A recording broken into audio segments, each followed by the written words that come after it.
Slam poetry. He doesn't care if it's perfect. It's time to slam now. It's the biggest poem I've got inside of me. She was a thief. You got To love means to love a haunted house. Yelling, angry. Blood-black nothingness began to spin. Specific point of view on To things. this day, I hate pork chops.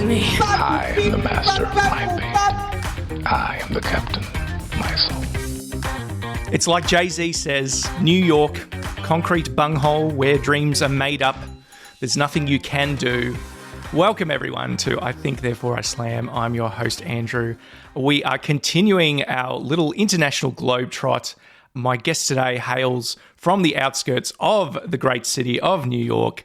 David Rivas-Torres, welcome onto the show, mate. Thank you for joining me. Thank you for having me, man. I'm excited. Very excited. Now, I'm excited to hear that this is actually your very first podcast. I have just checked our analytics and about 85% of our audience is from Australia. So I want you to imagine that you're talking to all the people of Australia right now. What would you like to say to us? What would I like to say to everybody from Australia? I'd like to say that in listening to the podcast and becoming familiar with the episodes, there's so much that's the same in the poetry communities. And it's just not something I think that normal person thinks of when they think about like how far we're separated, but it really just brings everything together. And I'm excited to be a part of it. So hello from New York. And yeah. Amazing, mate. Well, we're welcoming you with open arms and we are keen to see what you've got. You've prepared a few pieces for us.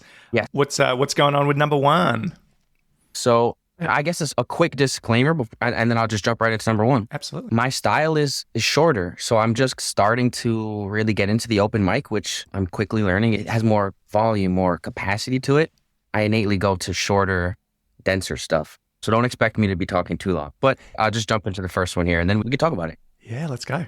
All right. So this first piece is titled Disillusioned and it reads just like this.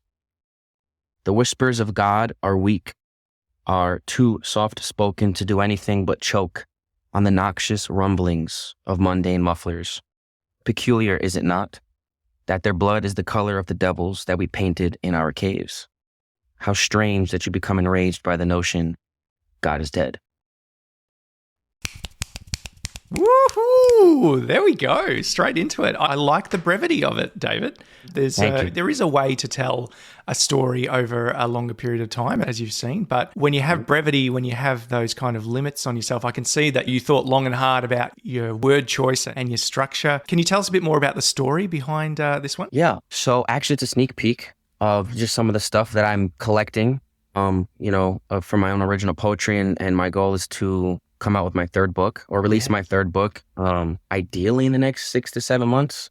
And so that's one that I'm featuring in the new collection, but it's very personal to me. I'm here, right? So let's talk about it really quick. So my book that's coming up, right, is titled For Me. And for me, it's going to be the closing point of like a trilogy. So my first one was titled For You, which speaks very much to the poetry coming from a place of reading it to somebody. It's for somebody. The second one that I just released is For Us.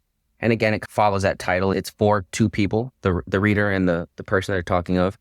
And this one is for me. And I think it's been absolutely critical to write this stuff, to write that piece where I'm at in my life right now. I've found myself questioning, challenging my own beliefs that I thought were just innate, that I've always felt, I've always believed.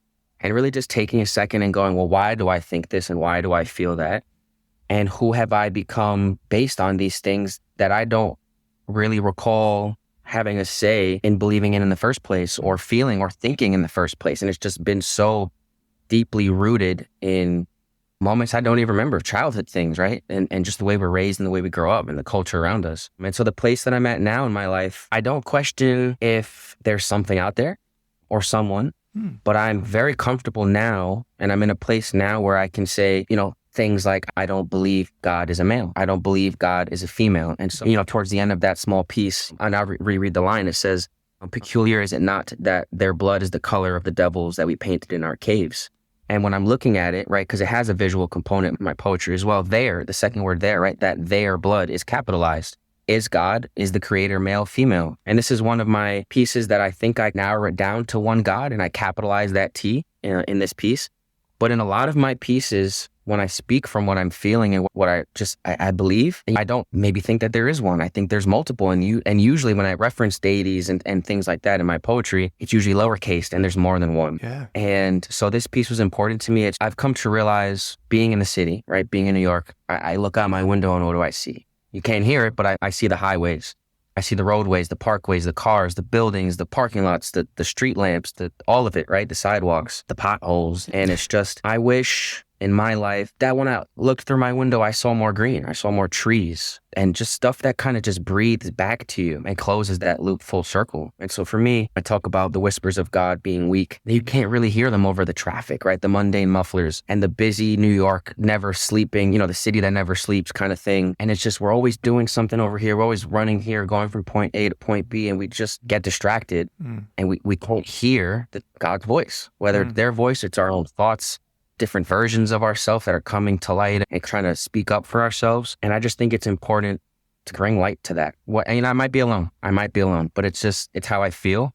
And it's how I'm redefining who I think that I am now in my life. Wow. Well, David, you've maybe unbeknownst to you, you've dived into waters, which personally I kind of love swimming in. I think it sounds like you're in a stage of life where you're just thinking critically about who you are and what you're about, and just refining maybe some things that were passed down to you. I think that's such a meaty and great, like, universal feeling for those who practice whatever kind of spirituality they might have. I think that's a very common thought, being like, oh, I'm in the city, there's all this noise, there's all this like noise pollution, and it makes it hard to hear or seek out like what's important to me. Like I feel much closer to whatever that is, when I'm in nature. So I think there's a lot of people who feel the same way, and that's why they're maybe that's why they're getting out of the cities or heading off on the weekends or whatever that they're doing to foster that. You said that your upcoming collection for me is the last book in a trilogy. I'm thinking about the end of some trilogies like Lord of the Rings, Return of the King. Are you feeling pressure to really like nail the landing on this one? What's it like? That's a great question, because I wrote each book for a different reason, and they were real reasons and they weren't made up. And the intent for this third one is even more real, because it's me like outwardly processing what I think is happening inside. And so I think the answer is kind of gray. I want to say I do feel pressured, only because I think the humanity in me and the David in me is like, well, dude, figure it out. Like, what do you believe? What do you feel? What's important to you?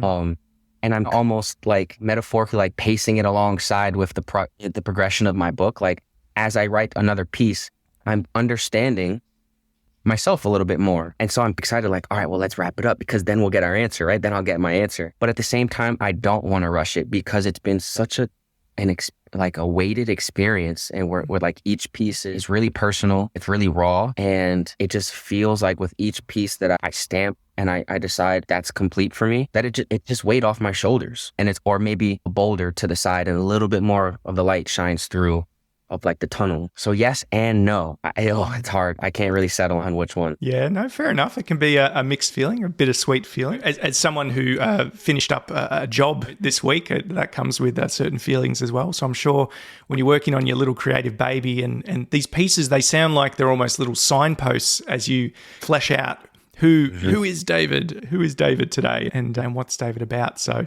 we're excited to see the finished result. I do want to wind the clock back though and hear from you, David. How did you get started with actually sharing your work? Yeah, I think that's a cool place to kind of bring it back to the beginning. I assume my quote unquote origin story is similar, right? I think everybody thinks their story is a little bit similar to the general population. So for me, I distinctly remember, right, when I was in elementary school, April is National Poetry Month, right? In April, all of our lessons somehow math somehow ties into poetry. Creative writing somehow ties into poetry. History ties into poetry. And I don't remember the lessons, but I do remember always being excited for April, because I felt like there were no rules for poetry or for my poetry, right? I mean, you learn here and there this iambic thing, meter or whatever, right? And this structure and this and but then go and write, right? And I felt like my writing, I wasn't bound by anything. So I was always excited for it. And I remember my teachers being interested in it. I never felt like my writing was good in elementary school. You're what am I, 6, 7 years old, right? probably objectively speaking, it wasn't really that great. But my teachers were always excited for it. And I remember it has to be in maybe 3rd or 4th grade, close to the end of kind of graduating, quote unquote, from that small building. They had an open mic during Poetry Month. And I remember getting up there and I remember reading a piece. I can literally see this like behind my eyelids right now. And I had worked myself up so much to read this. Like finally other people are going to hear it, not just Miss Tronconi, right? So I read the piece and I felt like, wow, okay, this is it, right? This is good. And I looked up and I had totally forgotten this was like an after school event. Some of my peers were there, some of the other kids in my grade or kids down below or the kids from the other building. And I looked at their faces and it wasn't received by the kids of my age in the way that I wanted it to be received or heard. And then the faded memory is going back to school and it not being accepted. And I closed myself off because what I learned from that interaction was why would I even go up there in the first place to read this if this isn't cool? It's not cool, right? Now I'm getting these weird interactions with being a boy who wants to write poetry, who's actually interested in reading and writing. And I was raised by 2 moms. My mom was married to a woman. And kids, I'm a teacher now, right? I can see it from the adult perspective as well. Kids always find weird ways to tie things in to make fun of other kids. So then I started realizing I was defending my identity or my sexual preference or orientation. And it was too much for me to handle in elementary school. And I walled myself up, closed that book, metaphorically speaking, and only continue to write in secret, in the dark, when nobody was watching, when nobody could see me scribbling, and when in places where nobody knew that I had something that I needed to say. That changed a little bit when I got to middle school, 8th grade. I had this library teacher, Mr. Newman, coolest guy that I remember. And he was a guy in his maybe late 30s, and he was so cool. He was into reading, he was into writing, he was our library teacher, he was a guy. He wore these cool rock t-shirts. He was in a band. He traveled to play on the weekends. And I was just like, whoa, Mr. Newman is awesome. And then I don't know what it was, but I spoke to him about my poetry. And I really feel like something changed when he sat me down and he said, dude, what do you think the songs are that I go and I play and that I write? And I just had like a light bulb moment of, oh, this can be cool. Like other people do think that it's cool. It's not just my teachers, just because they're my teacher and it's the lesson we're going over. And I kind of carried that with me into high school. And, I trusted, like in high school was Mr. Drew, my English teacher that I had for a couple of years. And he was big on poetry. And I was like, finally, another guy is into poetry. But I never told my friends. I never told the girls that I was dating. I never told the guys on the football team. It was like this weird, deep, dark secret that I loved poetry, which is like weird to say out loud, but it makes sense when you feel it. As a 16-year-old boy, totally. Right? Yeah. And then again, it just died and fizzled out in undergrad and post-grad after college. And then to bring my answer to a close a little bit, this is my 3rd year teaching. So in my 1st year teaching 2 years ago, I bumped into who was about to be my colleague, Mr. McCrae, and is now a good friend of mine. And he wore his poetry on his sleeve. And that guy was a poet, man. And he self-published this book and he did that book and he was into these open mics. And I was like, oh, snap. Like I felt it again. Like here's somebody who I can feel comfortable talking about this with. And then one of the kids in 7th grade, a couple of the boys, like walked into we're on our prep period. We're by ourselves, Mr. McCrae and I. And they like walked in like during their lunch, whatever. And they can hear us talking about poetry. And then when I said, like, yeah, I like to write poetry to the kids who were talking and asking, I saw in them what I felt as an adult. This is acceptable. Yeah. And it became an open topic. I came back to school the next day. Everybody in 7th grade was talking to me about my writing, my poetry. And are you going to do a book? And can you read me a poem? And how do you write? And does it rhyme? And can you read me one? And can you show me? Can you look at this? Can you proofread that? And I didn't really have that full enriching experience when I was their age. And I opened it with welcoming arms for myself and for them. And so I've really started my journey in the last 2 years of working myself up to read, working myself up to write and share and self-publish and talk to Barnes & Noble and go to this place and just really put myself out there. And it's been absolutely life-changing. But it started with a horrible open mic experience when I was really young. That's amazing, David. Thank you for sharing. I'm so glad you got a second wind or a second chance at it or a third chance because, that initial experience in front of your classmates where you're in a vulnerable moment and it didn't quite land how you thought, and then whatever experience afterwards. Kids can be cruel. I'm sure you see that in your job, and they make assumptions when they don't understand something. I mean, adults do that too. It's of course. Again, it's a people thing. But I'm so glad that it didn't end there for you, because I guess it could have ended there for you. And maybe there's some people listening who had a similar experience, and their experience of trying to be creative or trying something new might have ended after a moment like that. It's so cool that you found your role models. You found your Robin Williams in Dead Poets Society or whatever. Yeah. and now you're in a position where you get to be that. We get a lot of people on here who are involved in education in one way or another. There seems to be a really big overlap. So I think it's fantastic that amongst the next generation of educators are people who are artists as well, who have the heart of an artist.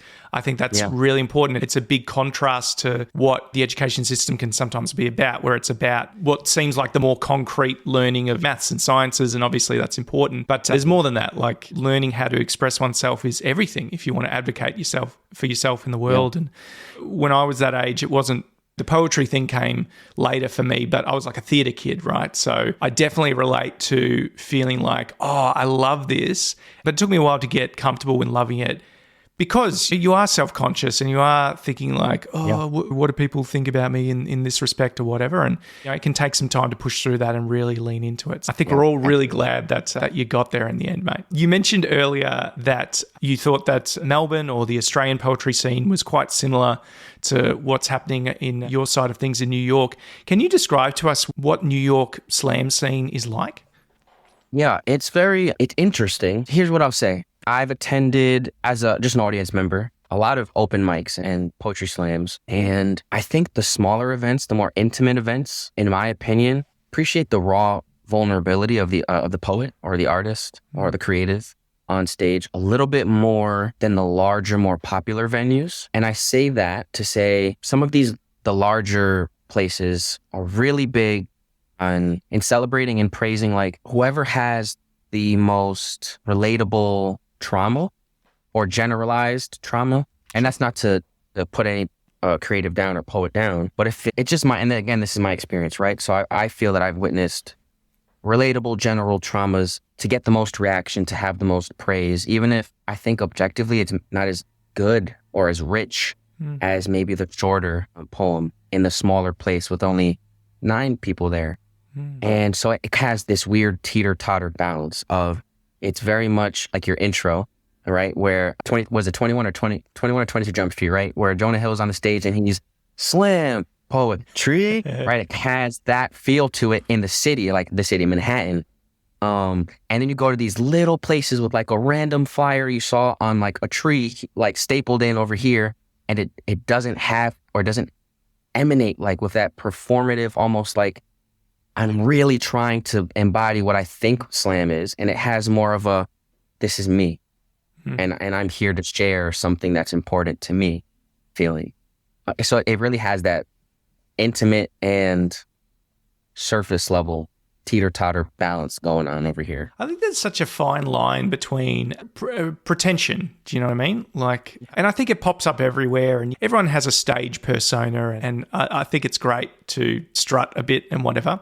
You're certainly not the first person where we've had this conversation about spoken word and slam poetry. Almost the cliche of it is that it's going to be dramatic and it's going to be dark and it's going to be about, I think my guest John described it as like everybody's dark nugget or something.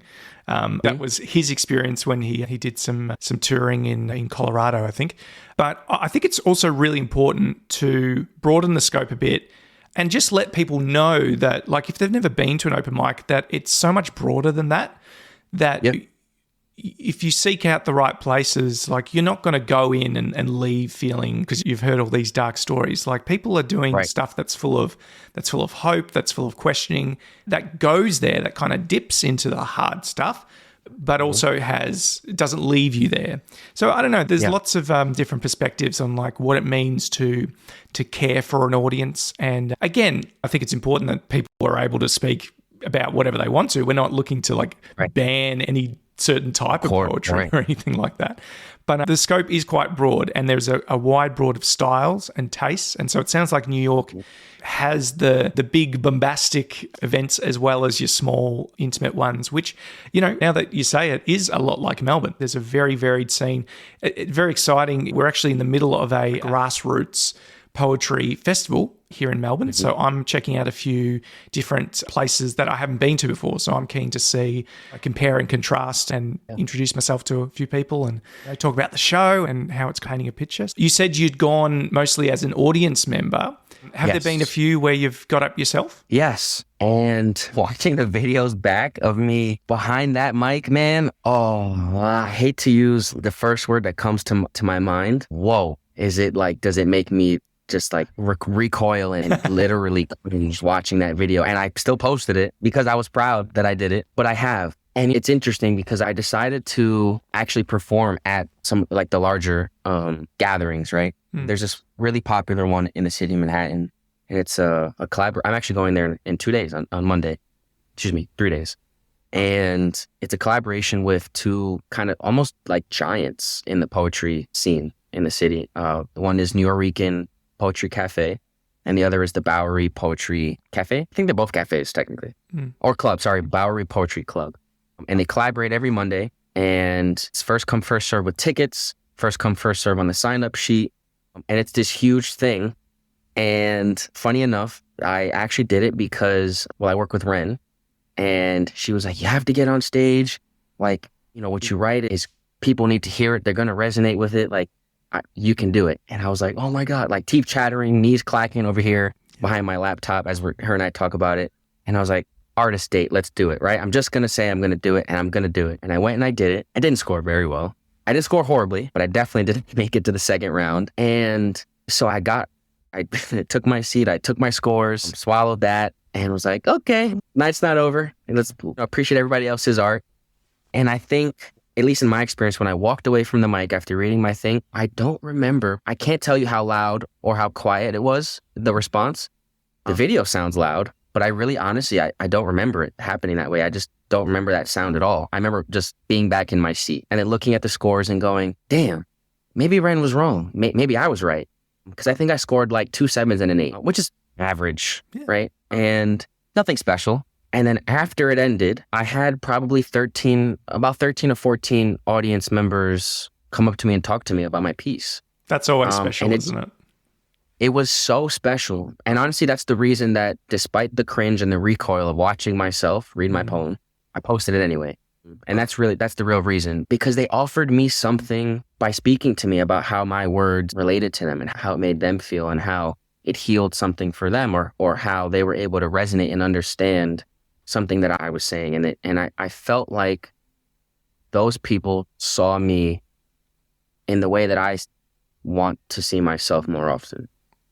And that was at the larger venue. It was. So it was interesting. It really was. Wow. Those first come, first served events can be brutal sometimes. I'm just trying to imagine, like, what's the line like in the street? Is it snaking around the block or anything like that? Goodness. Yeah, and the Manhattan has long blocks. So yeah, there were definitely people who had to turn away at a certain point. But I was like, you know what? If I'm doing this, I'm going to stand my butt here 90 minutes before they even open.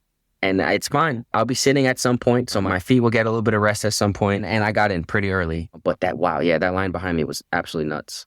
Oh, man, we need a bit more of that energy in Melbourne. Like, I believe so strongly that I think every spoken word or slam event should be like sold out, people, long lines, people hanging from the rafters, and we'll get there. I think a lot of live events obviously still recovering from the last few years and what that's brought. You mentioned your work with Ren. So this is how I found out about you, David. I know that you've been doing some creative consultancy or creative mentoring with a friend of the show, Ren Rapture. Tell us more about that. How has that work helped push yourself and your craft? Yeah, so I'd say it's been a few months. Honestly, time flies, but it's been a few months that I've already been working with Ren. And I'm going to use the word cringe again, right? Or kind of recoil. Because when I go back and I look at my first book, For You, and I go back and I look at my most recent book, For Us, I go, wow, I can't believe and don't get me wrong, it's great poetry. But after working with Ren, there was so much more room for my own personal growth as a poet that I almost wish like that I would have known that.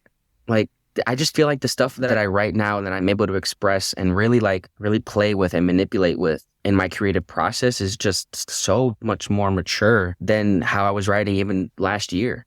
And really, I'm somebody who believes in things sometimes just happen and you just gotta go with it. Mm-hmm. And I had just I internally voiced to myself, you know what, I'm gonna do this. And actually we held like a community meeting with the teachers and the kids in April, Poetry Month. And the kids convinced me to read a piece. Mr. Rivas, got to read a piece. The other kids don't know. Okay, cool. I'll read a piece. Shaking, sitting down, hand shaking. I'm like, all nervous. Read the piece. And I had all these young boys come up to me afterwards. And it was just the experience of being able to connect with this I'm thinking of one kid. I'm not going to say his name, but this young scholar who I wasn't able to connect with this whole year on any level. I felt like we were just never going to understand each other. And I had accepted that.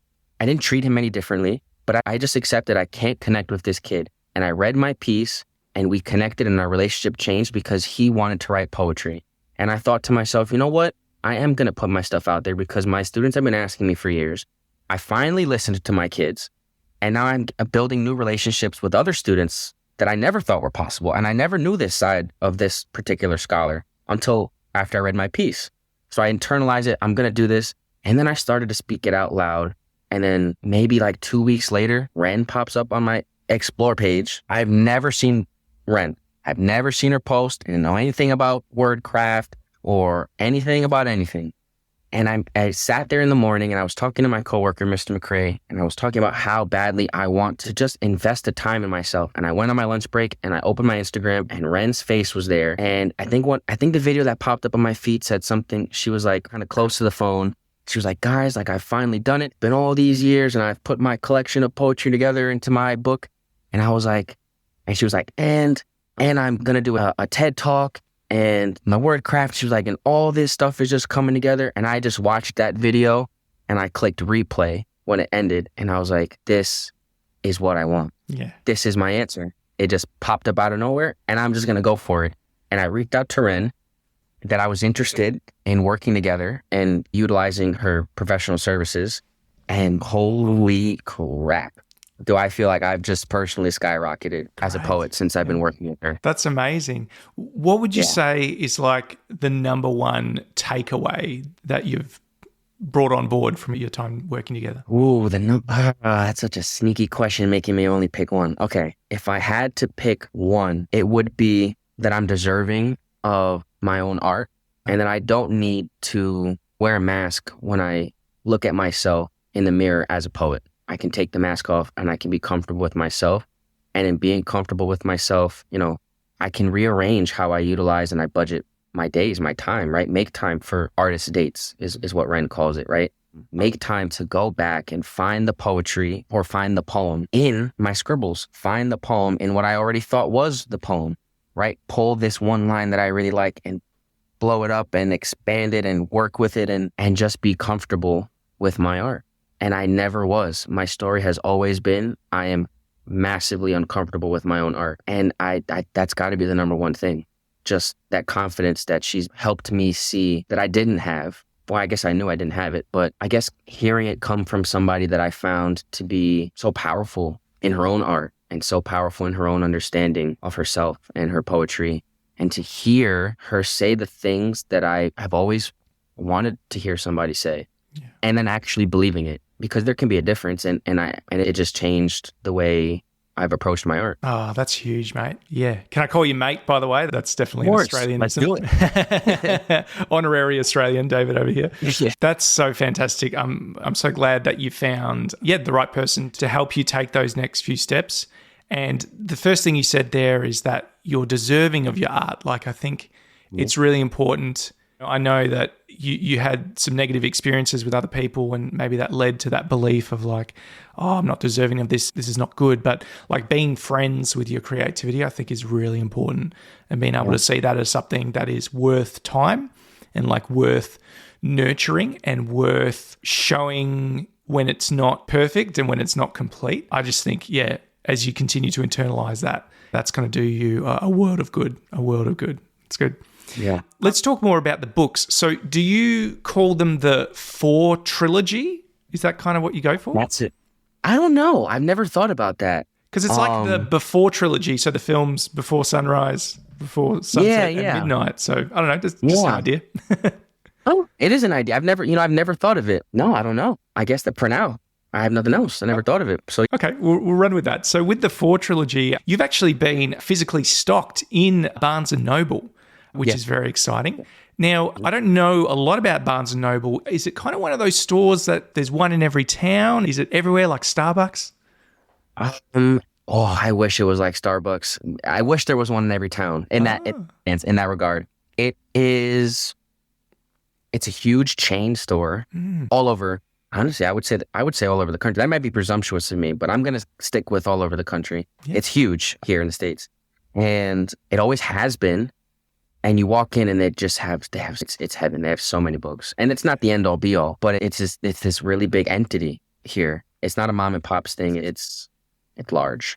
But being, physically stocked by them it's been an interesting experience. So it's not I'm not stocked in every branch, right? Because I said it's this huge thing. What happened was, and almost it's I think unique because I'm a independently published poet, right? Through Ingram Spark. And I went to this Barnes & Noble, and this was right around the time I met Ren, and I was just riding that energy of just do it. Just say yes to yourself, man. Just stop saying no. You're the only person saying no right now. You're not giving anybody else a chance to even answer. And I brought my book into Barnes & Noble in the mall, about 45 minutes away from where I'm at, this huge location. And I said, can somebody help me find the manager? And I just have a couple of questions about how you guys stock books. And he was like, well, I'm the manager. And I was like, cha-ching. Yeah. Like, what are the odds I bumped into? The first person I talked to is the manager. And he was like, well, what kind of questions do you have? And I said, I'm a poet. I've published my own book, my 2 books, and I really want to push this second one. I feel really good about it. And he said, we don't really do that. It's like you're a print on demand, which means like they only print the copies if somebody orders it. Yeah. And that's impossible for us. We don't really do events like that. And I said, okay, well, is there any, do you have any advice? And I'm talking to this guy for maybe 15, 20 minutes. And then finally he's like, well, do you have a copy on you? And I said, yeah. And he said, okay, let me see. So I pulled out the copy from my book, and my heart has been racing for the last 20 minutes. I don't know how much longer I can keep up with this conversation before I hit the floor. And then basically he flips through it, and I'm looking at his face, and I see his eyes darting as he's reading. And he goes, okay, well, let me tell you this. I'm going to give you an email address, and I want you to reach out to her and just see where it goes from there. She's the person who is in charge of our public relations and setting up events. And he was like, don't hold your breath, because we don't usually do print on demand stuff, but this is our information. I said, okay. And that's how that story went. I reached out to the woman who he gave me the contact information for, forwarded her some stuff. They asked me to come in, sign like a consignment contract, set a date, picked a day, a time. I went, I brought all my stuff. I brought my huge box of copies. They set me up for like a book signing event. They advertised it on their Instagram. They advertised it in the mall, in the store, and then outside the store. And I sat there for a couple hours, and I had people come up to me and they're talking about my book. They're buying the book. I'm signing it. I'm like living my dream, man, living my little kid dream. And I think maybe I brought like 35 copies, let's say. I think I sold like 25, which was like 2 more than like that location's record. So I was like, woo, that's cool. They were like, you broke a record. And I was like, oh, snap. Okay. I will never forget that. And they were like, listen, how many copies do you have left? And I was like, I have X amount of copies. And they said, well, if you want, you can leave them here. We'll stock them in our thing. We'd love to see how they do. And if they sell out, we're just going to forward you that stuff with all, paperwork, payment information, et cetera. But we'd love it. It fits perfectly in our poetry section. And it really just looks like it goes. So if you want to leave them, you can leave them and you can sign them. And we'll even put like a small little sign that says signed by the author. And I was like, of course. So I signed all the extra ones. I left them and they did sell. I was in contact with them again afterwards. And the issue again is the print on demand thing, right? Because then it comes down to how many can they order? Does it top to bottom budget money? Does it make sense if you order this book and they got to pay this much for me versus like this much or this little, right? For some other person who's been published and it's not print on demand. And they were transparent about that. You know, they said that they probably wouldn't be able to figure anything out afterwards unless I was able to sign with maybe a company or something. But that they did want to keep my books and see if they sold out, and they kept my books and they did sell out. Oh, that's... So that wow, man. Good on you. Like, that's such an amazing example of like, you've got to ask. Do you know what I mean? Yeah. You never know. Like, it's such a cliche, but imagine how often that we might have missed out on something because we didn't ask, because I'll just speak personally, because it's like, oh, I don't want to feel like silly, or I don't want people to like know what I want, because that's very vulnerable. It's very vulnerable to let people like know what you want. Do you know what I mean? So that's amazing, mate. I just want to high five you right now, virtually, because thank you. That takes guts and takes confidence. And I've seen some of the footage of you walking into the store. You see your book on the shelf, and you're right, it fits in perfectly aesthetically next to your rupee cores and other big titles around there. Oh, chills, mate. That's great. That's great.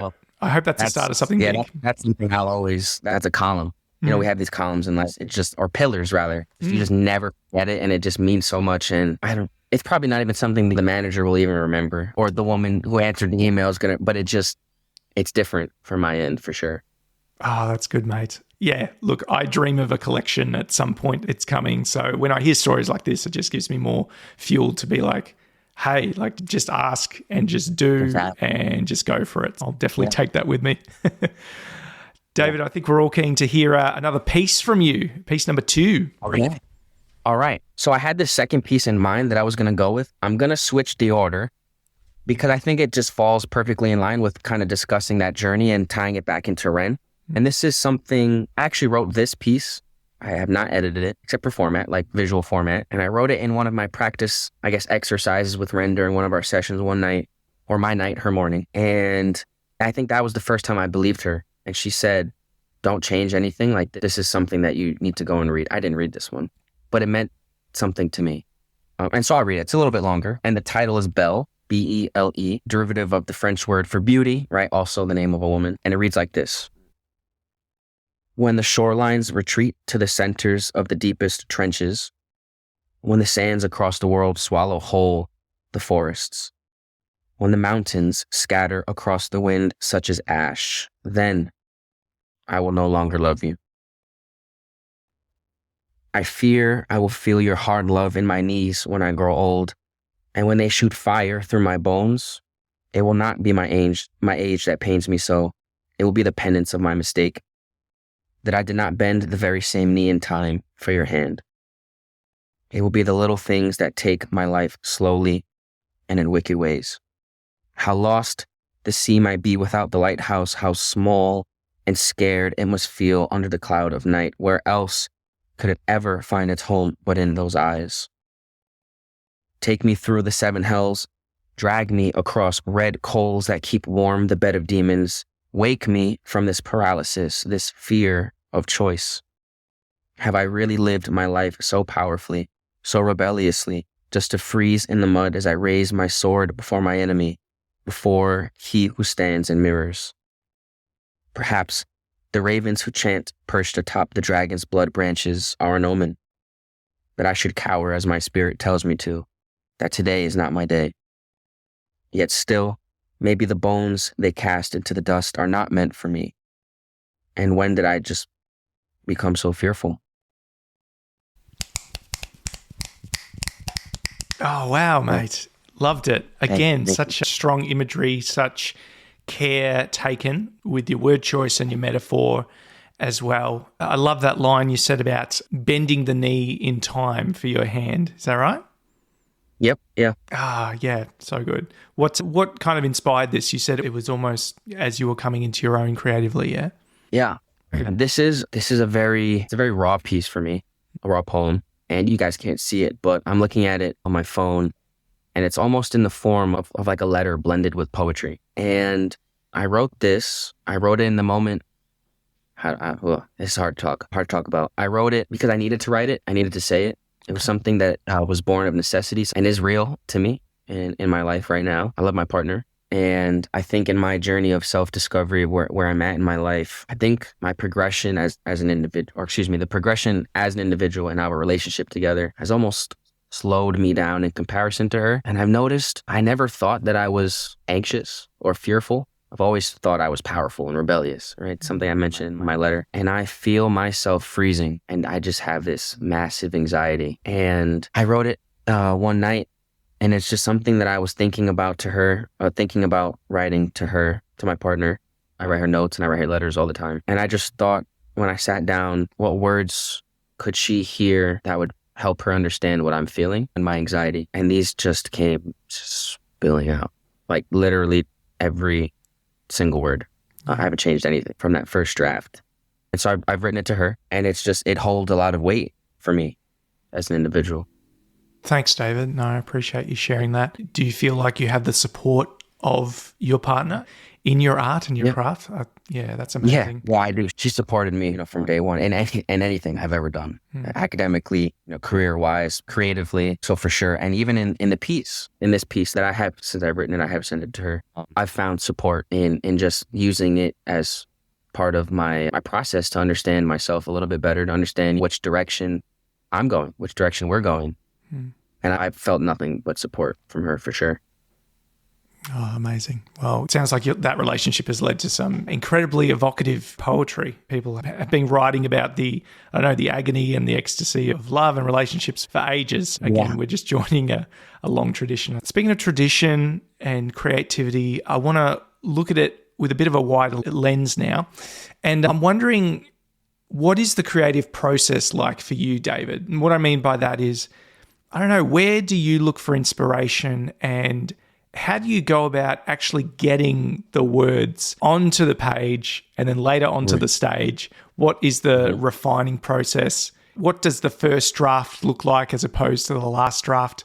You got any insight for us? Yeah. So I'd say my process has changed recently in the last few months, really, since I've been working with Ren. I never had a process. So if you could have asked me this maybe 7 months ago, I don't know how I would have answered, but I probably would have said something along the lines of just relying on inspiration. If I feel something and I feel a pull, or I feel like I need to just even scribble out a couple of words that just describe the emotion, so I can come back to it and I can bottle it and cap that. That's really what my process was. And that was a big part of why I reached out to Ren as well, in terms of setting up goals, right? I wanted to write more intentionally. I didn't want to have to rely on divine inspiration or inspiration of the moment, or really just always feeling like I have to encapsulate and bottle something up, shake it up maybe a little bit so that I feel a little bit more, and then see where it goes on the canvas.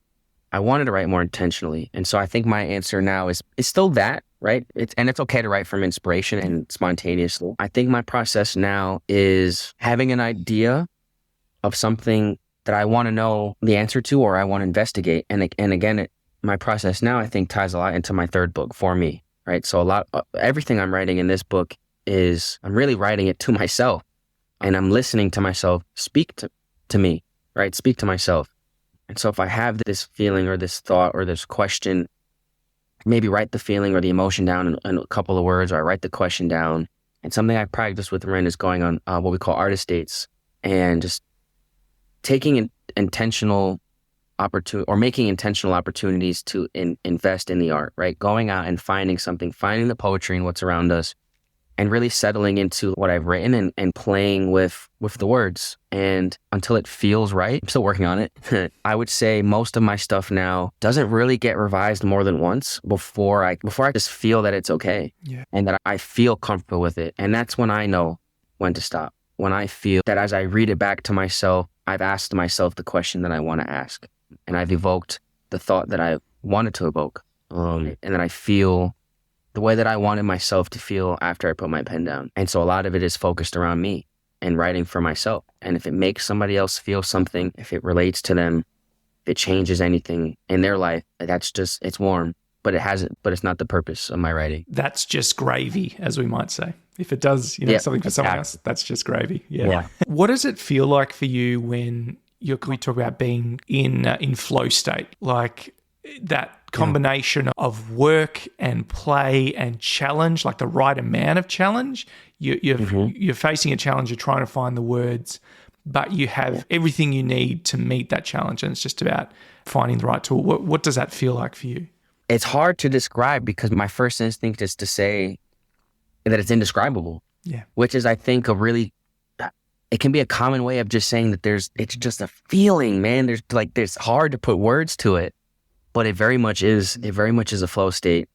I have these small little notebooks, literally the size of my iPhone, and that I carry in my pocket, or I carry in my book bag or my gym bag or wherever it is that I'm going, in a small pen. And that's what I use. And so I open it, I take it out, I open it, scribble in it. And sometimes I almost liken it to getting lost in a book. Yeah. And I love to read. And I remember even as a kid, my mom would be like, "David!" And I'm like, closing my book, like, why are you screaming at me? She's like, I recorded you 7 times. You're 2 feet away from me. And I'm like, oh, I literally didn't hear you call me a single time. Just getting lost in reading that book. And that's how I feel when I'm in that flow state. It doesn't matter where I'm at. If I'm just writing and the pen's going and the thoughts are coming out, I don't hear anything around me. I don't see anything around me. And in my process of actually writing it as it's happening, I feel like, and I've always used this kind of, I guess, analogy of, man, I wish I wrote that song. I'd be just as famous as blah, blah, blah. And I'd have all the money for the royalties of, like, we all have access, for the most part, to the same words. It's just like crazy, unique combinations that you pull a word that just, it glows a little bit differently when you yank it out of the sky and you put it on the paper, and then you have this art in front of you. And so when I'm in my flow state, I'm reaching for the words that feel golden when I touch them with whatever it is that I'm feeling. And it's just indescribable. Yeah, perfectly put, mate. Absolutely perfectly put. A lot of people have shared about, just having that almost like blackout state, which I think is what focus looks like. Do you know what I mean? It's about, it's just about a narrowing of the gaze into what's most important. Now, outside of poetry, David, you seem like a pretty fit kind of guy. I know that you've done some personal training in your life and things like that.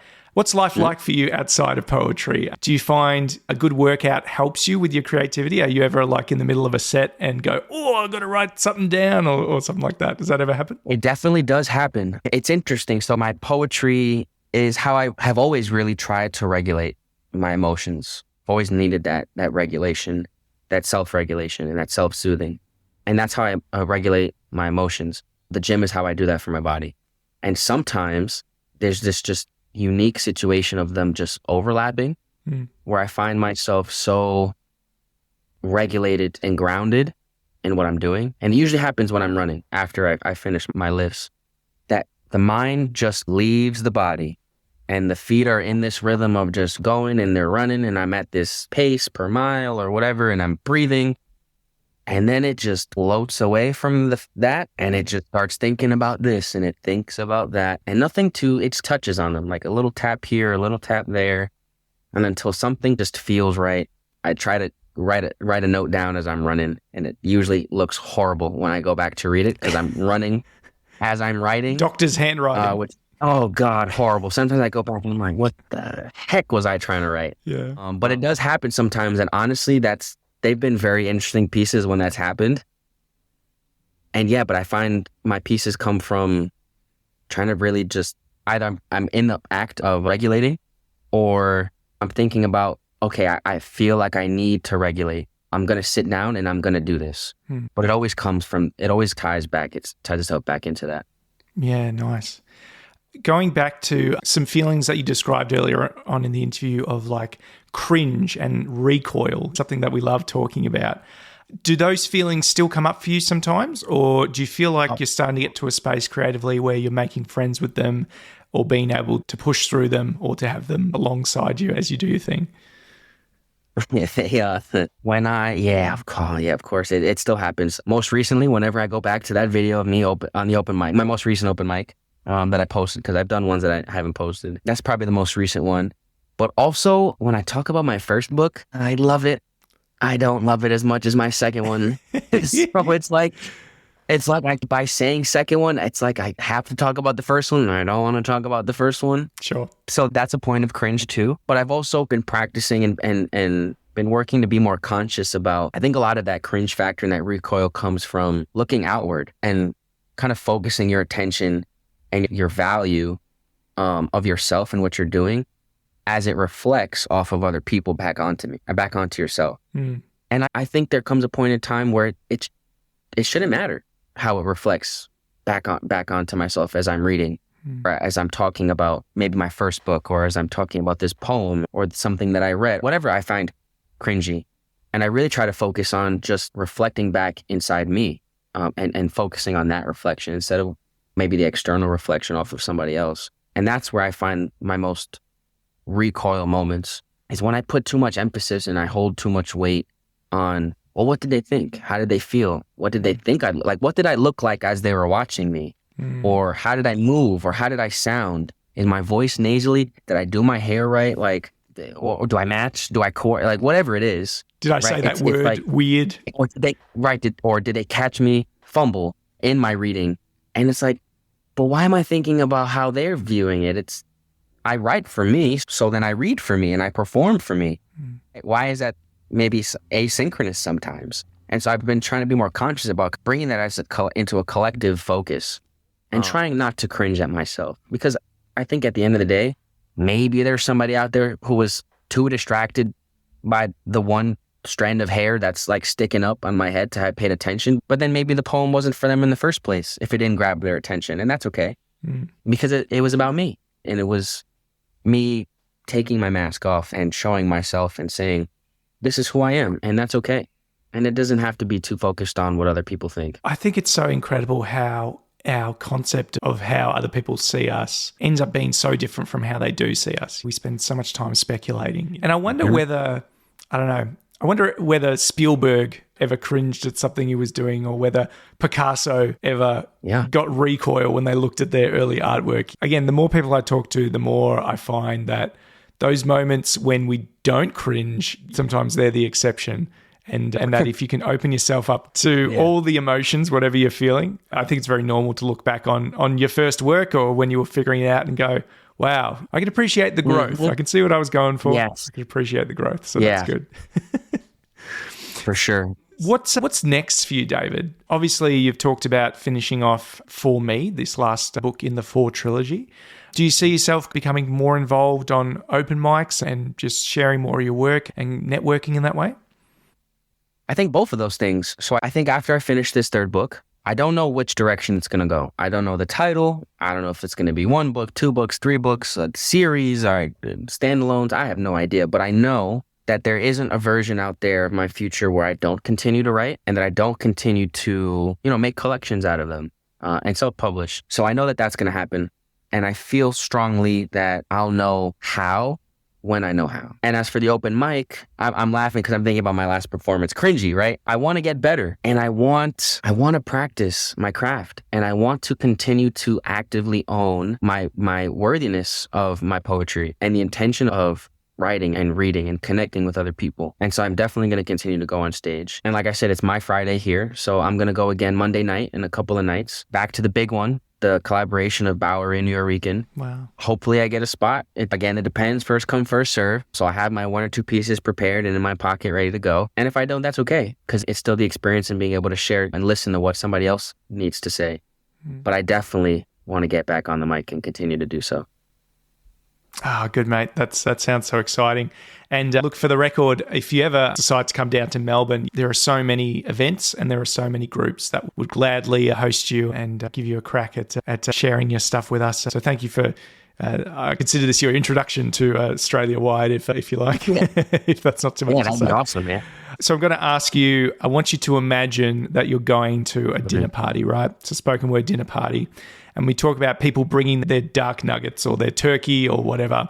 But we want to have a range of flavors. If we're all eating the main dish, it's going to be too much. So I want you to think about, if your work is a food that you're bringing to a dinner party, what food is it, David? Okay. Take your time. I'm going to pick a food that I really like. And I wish more people brought to dinner parties. I'm going to say something out of the box. I'm going to say strawberry cheesecake. Oh, Yes. Strawberry cheesecake's my favorite. Nobody ever brings it enough. And I would say if I had to draw abstract metaphorical lines from the strawberry cheesecake to my poetry, if you picture the strawberry cheesecake, right, that cream layer or that middle layer, dense, right? It's heavy. It holds weight. It holds weight to the dessert. And I like to think that my art and my poetry naturally has its weight, and it's not something that's too heavy. It's like a cheesecake, right? It has its density, but it's not overwhelming. And it doesn't leave you grabbing your stomach and doubling over in pain. Well, you're full, but you eat it and you're full and you feel satiated. And then if you picture maybe the jelly and the strawberries on top, it has a bit of like that sweet, nice contrast to the density of, I guess, the main body of the cheesecake. And I would say I love my alliteration. I just love to alliterate in my writing. So maybe the sweetness of the alliteration and the imagery, right? The flashy, sweet imagery that kind of just pops in the mind.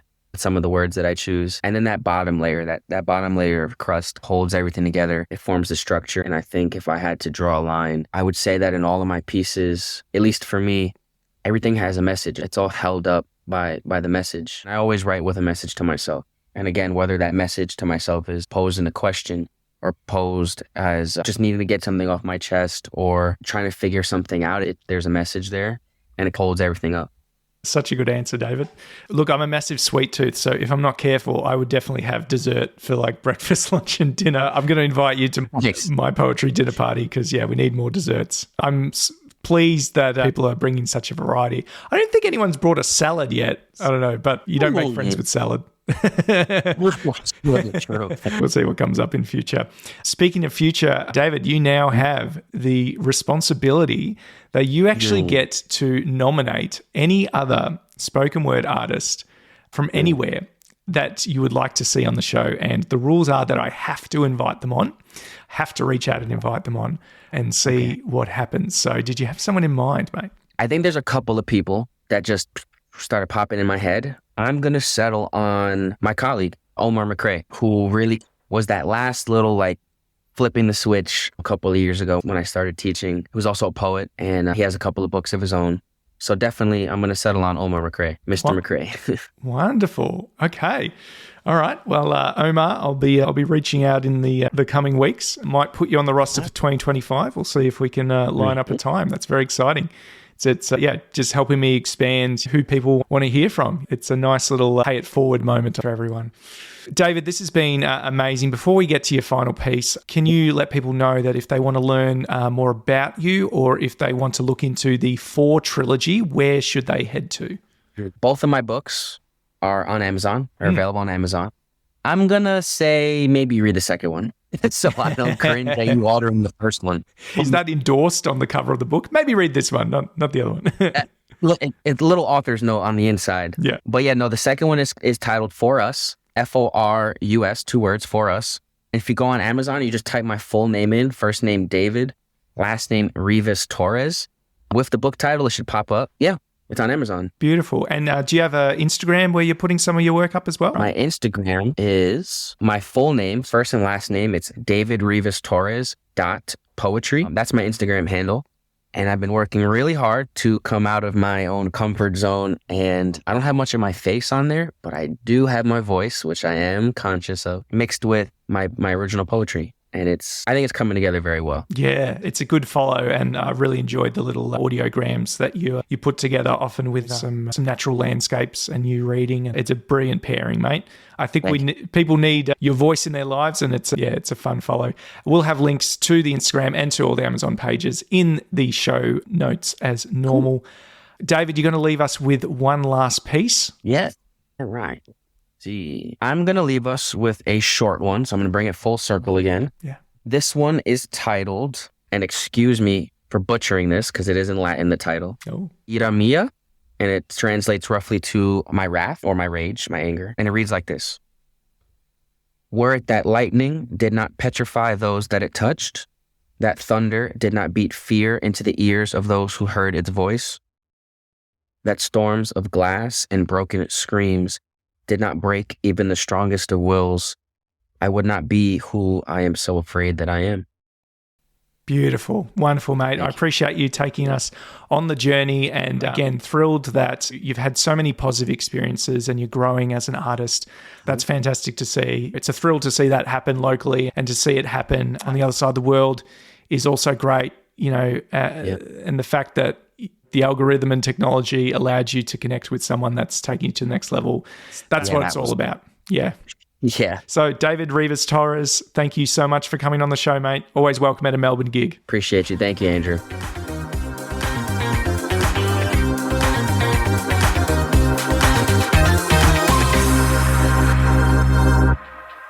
Weetabix sounds, what's that all about?